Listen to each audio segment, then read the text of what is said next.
नमस्कार, news village India में आप सभी का स्वागत है। मैं रामहरी शर्मा।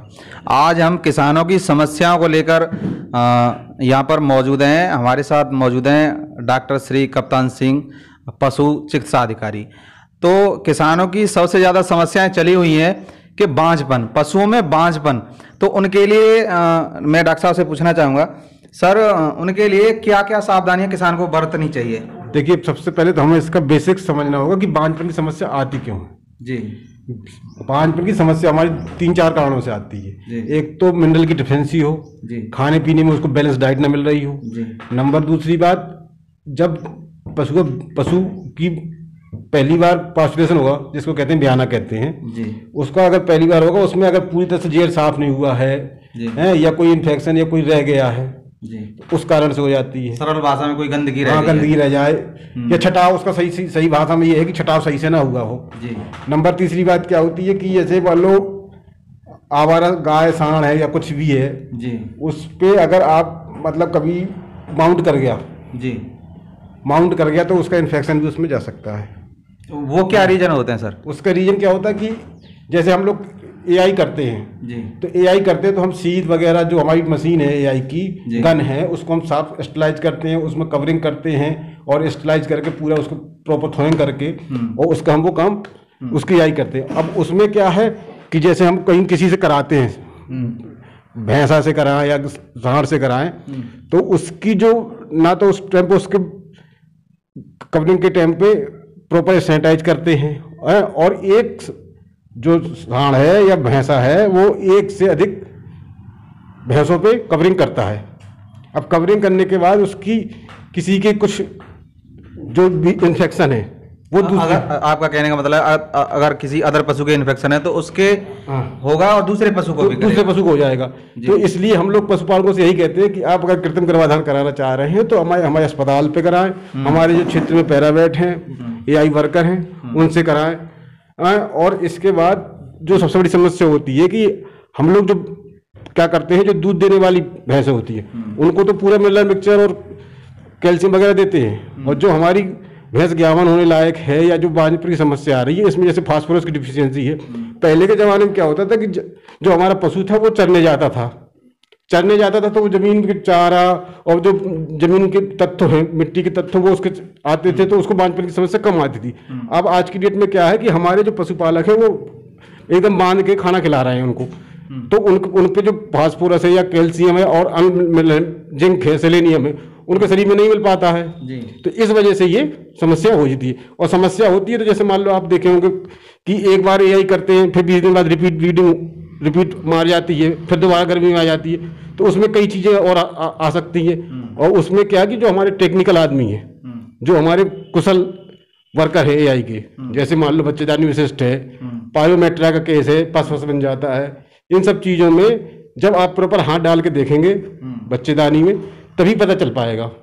और उसकी बात जब हीट पे आती है तो उसके हीट में जो उसकी सीन है, जिसको हीट को कहते हैं डिस्चार्ज, म्यूकस जो डिस्चार्ज है, म्यूकस डिस्चार्ज है, जो म्यूकस डिस्चार्ज पे उसकी जो ट्रांसपेरेंसी है, कभी कभी क्या होता है ट्रांसपेरेंसी में हल्के ब्लड के क्लॉट भी आ सकते हैं, ये येलोइश कलर भी हो सकता है उसका, तो उसको भी देखने के लिए टेक्निकल आदमी से ही काम कराना चाहिए।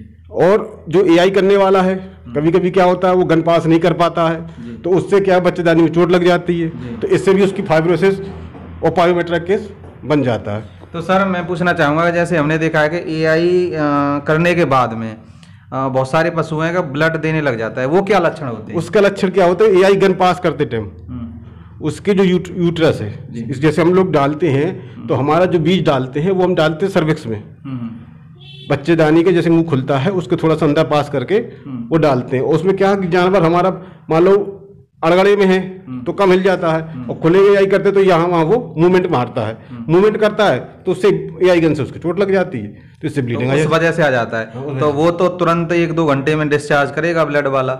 लेकिन मैंने देखा है कि कई जगह ऐसा हुआ है कि अब एआई हो गई है और एआई के 1 हफ्ते बाद या 2 हफ्ते बाद वो ब्लड डालता है, तो उसमें डिस्चार्ज उसमें एक परेशानी हो सकती है। अगर जैसे मान ली हमने गन पास कर रहे हैं या वो रहा, तो उसमें क्या है, जैसे मान लो कभी क्या होते हैं स्केयर टाइप के पास करते रहे, स्केयर बन जाते, तो ब्लीडिंग जैसे मान लो आप देखेंगे तो कब हमारे अगर चोट लगेगी तो एक अगर इंटरनल है तो अगर कोई कट होगा तो तुरंत ब्लड नहीं आता है। और जब ज्यादा इंटरनल में ज्यादा हीलिंग होगी या ज्यादा हाई कट होगा तब ब्लड तुरंत आएगा, और पहले छिलता ही है, फिर उसे पकने के बाद उसे कहते हैं उसको बैक्टीरिया ग्रोथ करते हैं उसके अंदर, तब उसके बाद उसको ब्लड निकलना आता है। तो सर ब्लड के साथ साथ उसमें येलो डिस्चार्ज भी आएगा। डिस्चार्ज आता है, येलो डिस्चार्ज आएगा क्योंकि वो पस फॉर्मेशन बनने लगता है। तो सर मैं ये पूछना चाहूँगा, बहुत सारे ऐसे किसान हैं कि उनको पता ही नहीं है कि हमारा पशु किस तरीके से हीट में आता है, तो उनके क्या क्या लक्षण हैं? पशुओं के हीट में एक तो सबसे पहले माउंटिंग बिहेवियर है, रेस्टलेसनेस आती है उसमें, खाना हल्का सा कम कर देगा, बेजाया से डिस्चार्ज आने लगेगा, और रमाना शुरू कर देगा जी। और हमारे किसान आदमी को तो जैसे रमाने की बात है, कुछ पशुओं में ऐसा होता है कि साइलेंट हीट आती है। साइलेंट हीट मतलब ये होता है कि वो अपने बिहेव शो नहीं करता, या तो माउंटिंग न करेगा न रमाएगा और चुपचाप डिस्चार्ज आएगा जी। है तो सबसे बड़ी चीज ये है कि डिस्चार्ज अगर आ रहा है तो उसमें आप उसके जैसे मान लो गाय के केस में तो उसको कहते हैं कि 18 से 24 घंटे की बात कराते हैं, और भैंस के केस में विदिन 12 घंटे हमें एआई करानी चाहिए। तो ये रिपीट ब्रीडर की जो समस्या होती है किन स्थितियों में होती है? रिपीट ब्रीडर की समस्या ये होती है कि जब जैसे हम लोग फर्स्ट केस में हमने पास्चुरेशन हुआ उसका मतलब ब्याना हुआ पशु का, तो ब्याने के पश्चात उसमें जब प्रॉपर उसका वो डिस्चार्ज और प्रॉपर उसका वो नहीं हो जाएगा, छटाव नहीं हो पाएगा, या उसको आप कह दो कि प्लेसेंटा जो होता है बच्चेदानी के जो पूरा बाहर नहीं, हाँ, जो पूरा बाहर नहीं आ जाता है, तो उसके बाद उसमें क्या है वो धीरे कहीं कोई पीस रह गया या कोई फ्लूइड रह गया तो वो धीरे धीरे अंदर बढ़ के ग्रोथ करता रहता है, तो वो फिर पायोमेट्रिक मतलब पस फॉर्मेशन हो जाती है, स्वेलिंग आ जाती है। हाँ कई केसों में ये हो जाती है कि इसके विपरीत फाइब्रोसिस डेवलप हो जाती है। फाइब्रोसिस डेवलप हो जाती है कि बच्चेदानी में आप हाथ डालोगे तो कड़ा सा लगेगा, उतनी सॉफ्टनेस नहीं रहती है, तो ये सब हार्ड हो जाता है, लेयर का रूप ले लेती है। हाँ लेयर का रूप लेती है। और कभी कभी क्या होता है ओवरी में, जैसे हमारी ओवरी में है तो ओवरी में सिस्टिक ओवरी बन जाती है, ये फॉलिकल बन जाते हैं तो उस केस में भी जो हमारा कुशल एआई टेक्नीशियन होगा वो उसको हाथ डाल के उसको रप्चर कर देता है, जिससे कि वो रिपीट ब्रीडिंग समस्या समाप्त हो जाए। कुछ केसों में ऐसा होता है जिनमें हार्मोनल थेरेपी की जरूरत पड़ती है, लेकिन वो बहुत कम केस होते हैं, क्योंकि हमारे यहाँ जो आज की डेट में हमारे इस एरिया की बात करें, हरौता क्षेत्र की बात करें या इगलास तहसील की बात करें या अलीगढ़ क्षेत्र की बात करें, ये हार्मोनल थेरेपी की बहुत कम जरूरत पड़ती है। इसमें अगर आपको बहुत ज्यादा केस मिलेंगे तो सिस्टिक ओवरी के मिलेंगे और पायोमेट्राइक केस मिलेंगे या मेट्राइटिस के केस मिलेंगे। सिस्ट वाले केस में मैनुअल तरीके से हो जाता है। हाँ, और जैसे मेट्राइटिस का केस है, मेट्राइटिस के केस में अगर आपको उसको मिनरल डिफिशिएंसी नहीं है और उसको अगर आपने स्मूथली हाथ डाल के मसाज कर दिया तो उसमें ही उसको पशु को आराम मिल जाता है। तो मैं ये पूछना चाहूँगा सर कि साधारणतः किसान अपने पशु का खान पान किस तरीके से रखें? साधारणतः किसान को अपने पशु को एक टाइम पे हरा चारा जी, अगर दूध दे रहा है तो उसको कैल्शियम जी, हर 3 महीने पशुओं की डीवर्मिंग हो, पेट के कीड़ों की दवा जिसे कहते हैं जी, वो होती रहे हैं, और पानी शुद्ध पीने का होना चाहिए हैं, और ये देखना चाहिए कि आज की डेट में क्या है कि ये एक्टोपैरासाइट जैसे कहते हैं, कलीली कहते हैं, उनका प्रभाव भी होता है। उनके प्रभाव की वजह से ये आपको जैसे थलेरिया हुआ या बवेसियस का केस होते हैं तो इसी वजह से होते हैं। तो पशुओं को प्रॉपर देखभाल, सुबह सामने गर्मी का सीजन चल रहा है तो नहलाने के लिए प्रॉपर व्यवस्था होना चाहिए, और जहाँ गंदगी हो या जैसे मान लो जो फर्श है तो फर्श में पत्थर ना हो, हल्की मिट्टी सी हो जिससे मुलायम से, जिससे कि उसको बैठने में दिक्कत ना हो, क्योंकि इससे भी स्केयर बन जाते हैं। ये परेशानी आई। तो ये जू कलीले जो पशुओं के हो जाते हैं उनसे कितने प्रतिशत ब्लड की कमी हो जाती है पशुओं में? ब्लड की प्रतिशत क्या है उसमें आप ये सोचिए कि जो जू कलीली है, आपको एक मोटे तौर पर बताया जाए कि जैसे हमारे ऊपर पैरासाइट का मतलब ये कि वो हमारे ऊपर जीवित है जी, उसका हमारे ऊपर निर्भर है। और पैरासाइट भी 2 प्रकार के हैं, एक अंदर होते हैं, एक शरीर के बाहर होते हैं। जो जू कलीली होते हैं उनको बाहर के पैरासाइट कह सकते हैं, एक्टोपैरासाइट कह सकते हैं। एक्टोपैरासाइट के केस में क्या है कि जू कलीले हैं तो वो स्किन में लगे ब्लड सकिंग करते रहते हैं, और वो पशु जब वो ब्लड सक करेंगे पशु का तो उस सक की वजह से पशुओं को प्रॉपर वो नहीं हो पाती, न्यूट्रिएंट नहीं हो जाते और उसको वो एब्जॉर्प्शन करके सकिंग कर लेते हैं। अब रही बात इंडोपैरासाइट की, इंडोपैरासाइट के केस में क्या होता है कि जैसे हम कोई अच्छी चीज खिला रहे हैं जानवर को, या पशुओं को ये चीज खिला रहे हैं, मिनरल मिक्सचर खिला रहे हैं या और भी हरा चारा खिला रहे हैं, लेकिन जब उसके अंदर पेट में पैरासाइट होंगे तो वो जो उसके मिनरल्स हैं वो सब उन्हें उसी के पेट पे एब्जॉर्ब करते हैं, उसी के पेट में खाते हैं, तो शरीर को पूरी तरह से वो नहीं पहुंच पाते। तो इसलिए शरीर में न्यूट्रिएंट्स की कमी हो जाती है, मिनरल्स की कमी हो जाती है, और इस वजह से पशुओं में परेशानी आती है। अब जैसे पैरासाइट के केस में जैसे आप बता रहे कलीली की बात, तो कलीली जो हो रही है इस समय, कलीली की सबसे बड़ा रीजन यही है कि यहाँ पे जो आप लोग फील्ड में देखोगे कि हाई टेम्परेचर होगा, थैलेरिया के केस आप मिलेंगे, जब ये एक्टोपैरासाइट की वजह से, कलीली की वजह से ही होते हैं। ये है इसकी पूरी, अगर आप रीजन की बात करें तो सर मैं एक और आखिरी सवाल पूछना चाहूँगा, जैसे कि लॉकडाउन के बाद में किसान बहुत ज़्यादा त्रस्त रहा है, तो आप जैसे मिनरल मिक्सचर की बात करें तो वो भी पैसों से खरीदना पड़ेगा। ऐसी कोई युक्ति बताएं कि किसान अपने ही घर, अपने ही अनाज या किसी भी तरह से जो रिपीट ब्रीडर की समस्याएं या पशु जैसे हीपर होते हैं उनके जननांग जो विकसित नहीं होते हैं, तो ऐसा क्या खिलाएं कि उनसे उनके जननांग समय पे जो है विकसित हों और गर्भाधान हो सके उनका सही इसके लिए किसानों के पास ये है कि अंकुरित अनाज है, चना है या गेहूं है, उसको 1 रात 2 रात पहले गीले कपड़े में लपेट के रख दे, फिर वो अंकुरित हो जाए उसको साफ करके उसको खिलाएं। तो वो भी एक मतलब वो आप मान के जो बाजार का जो आपको मिल रहा है मिनरल मिक्सचर या उससे कई गुना बेहतर इंप्रूवमेंट है, बहुत अच्छा रिजल्ट है उसका। अनाज में क्या क्या अनाज में आप मूंग खिला सकते हैं, चना खिला सकते हैं, गेहूं खिला सकते हैं, जो किसान के पास उपलब्ध हो वो अंकुरित करके खिलाएं। अगर मैं इस चीज का दावा कर रहा हूं कि अगर ये कंटिन्यू 10-15 दिन भी खिलाया जाए तो जो समस्या आती है ना कि इस बच्चेदानी का पूर्ण विकास नहीं हुआ है, या समय पे हीट पे नहीं आई है, 2.5 साल की पड़िया हो गई है या हीपर हो गई है, ये समस्याएं आदि उससे दूर हो सकती हैं, क्योंकि इसमें जो अंकुरित चीजें हैं, अंकुरित में विटामिन ई और विटामिन सी और जो जिंक वगैरह है, मिनरल्स वगैरह है,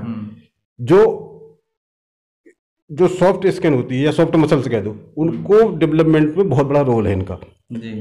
तो इसलिए अंकुरित वाले से भी आपको हो सकता है। अब जैसे मान लो कैल्शियम की बात है, तो कैल्शियम के लिए हम जैसे चूना होता है, चूना को रात में फुला दें, सुबह उसकी लेयर होती है, प्योर कैल्शियम का सोर्स है और नेचुरल कैल्शियम का सोर्स है।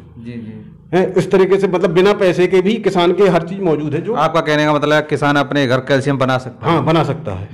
तो उसकी क्या विधि है बनाने की? उसकी विधि ये है, जैसे हमारा ये चूना आता है जो घरों में लिपाई पिताई में आता है या कई चीजों में होता है, तो उसको क्या करना है कि जैसे आज हम लाए तो उसको हम पानी में डाल दें, और सुबह तक, अगर शाम को डालेंगे तो सुबह तक उसका जो सेडिमेंटेशन होगा वो नीचे बैठ जाएगा, चूने का पार्ट होगा, जो ऊपर पार्ट होकर लेयर होगी वो कैल्शियम की लेयर होगी।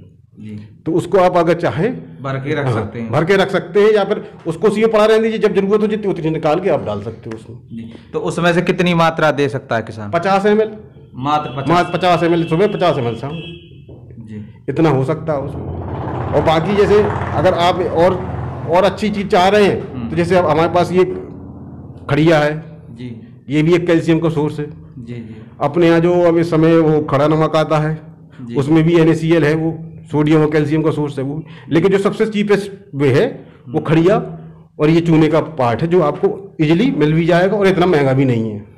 ये किसान अपने पशुपालन में सहयोग कर सकता है अपने घर से, किसान अपने संसाधनों से ही इन सब चीजों का अरेंजमेंट कर सकता है, बिना किसी कॉस्ट के और बिना किसी ज्यादा लागत के, क्योंकि ये ऐसी चीजें हैं जो आपको इजीली बाजार में सस्ते दामों पे मिल जाएंगी, जिससे आप और वो सोर्स वो होगा, नेचुरल सोर्स होगा। और आप लोग जैसे सब लोग जानते हैं कि जो प्राकृतिक संपदा है या प्राकृतिक चीज है उसके अलावा कोई सब्स्टिट्यूट नहीं होता। जो सबसे अच्छा तरीका वही है, जो नेचुरल चीज है तो नेचुरल चीज है, तो उसका नेचुरल है, वो किसी से कॉम्बिनेशन से नहीं है। नेचुरल का जो है सही तरीके से असर होगा और बढ़िया होगा, और उसमें मिलावट नहीं रहेगी। जैसे हम सोच रहे हैं कि कोई कंपनियां हैं जिप्सम से कैल्शियम बनाती हैं या उससे जयपुरी पत्थर से कैल्शियम से बनाते हैं, या जो लो ग्रेड की मार्केट में कंपनी आ रही हैं उनका कैल्शियम को, तो इस तरीके से कर रहे हैं। तो ये तो हमारे सामने बना हुआ, हमारा सामने प्रोडक्ट है, घर का प्रोडक्ट है। तो इसलिए है, जैसे अब हमारे किसान भाई हैं अपना दूध खुद ही यूज करते हैं, तो उनको वो चीज़ क्या, उनको पता है कि हमारे दूध में क्या है क्या नहीं। और वैसे कहीं से लेते हैं तो आप देखते हैं एडल्ट्रेशन है, कहीं केमिकल से दूध बन रहा है, कहीं किसी चीज़ से बन रहा है। आपका कहने का मतलब है अगर वो दवाइयाँ कोई लेते हैं तो उनमें मिलावट मिलेगी, और ये आपने जो ये बताया आपके है। सामने आप खुद सर्टिफाइड करोगे इस चीज को जी। कि क्योंकि ये प्रोसेस आपके सामने ही तैयार हुआ है, तो इसमें शक की कोई गुंजाइश ही नहीं है। जी किसान स्वयं अपने सामने तैयार कर रहा है इस चीज को ना, कोई ऐसा तो है नहीं तीसरी पार्टी से ले रहा कोई ना, ये किसी से पैकेट बंद है, वो तो खुद किसान ने अपने सामने बनाया है, तो उसके सामने उसकी मिलावट कैसे करेगा? 100% फायदा मिलेगा ही मिलेगा, मिलेगा, जो नेचुरल है वो। नेचुरल चीज है। आप जैसे मान लीजिए इसी में आप कह रहे हो कि अंकुरित स्प्राउटेड कहते हैं, जैसे अंकुरित चना है या अंकुरित गेहूं है, इन सबको खिला के देखें, इससे रेट बहुत अच्छा मिलता है। कई लोगों को हम लोग एडवाइज करते हैं इस चीज को कि आप इस तरीके से करिए, तो इस तरीके से लोगों को फायदा मिलता है। और उस जगह पे मतलब दवा भी, जैसे मान लो कभी कभी लगता है कि दवा का ज़्यादा महंगी पड़ रही है हार्मोन थेरेपी, इससे हम इस फॉर्मूले से हम लोगों को हार्मोन थेरेपी में भी इलाज में मदद मिली है। जी जी जी, जो मैं आपको बता रहा हूँ, मिलती है। हाँ मिलती है। सर आपका बहुत बहुत धन्यवाद। किसानों के लिए ऐसी जानकारी ऐसे ही देते रहिएगा, और आपने बहुत अच्छी जानकारी दी। तो किसान भाइयों, आपके लिए ये बहुत ही महत्वपूर्ण जानकारी है, इस वीडियो को पूरा देखना। और इसी के साथ में हम विदा लेते हैं, और आगे फिर से दोबारा आपके लिए एक नई वीडियो के साथ मिलेंगे आपको। तो इस चैनल को लाइक करें, सब्सक्राइब करें और शेयर करना ना भूलें। धन्यवाद।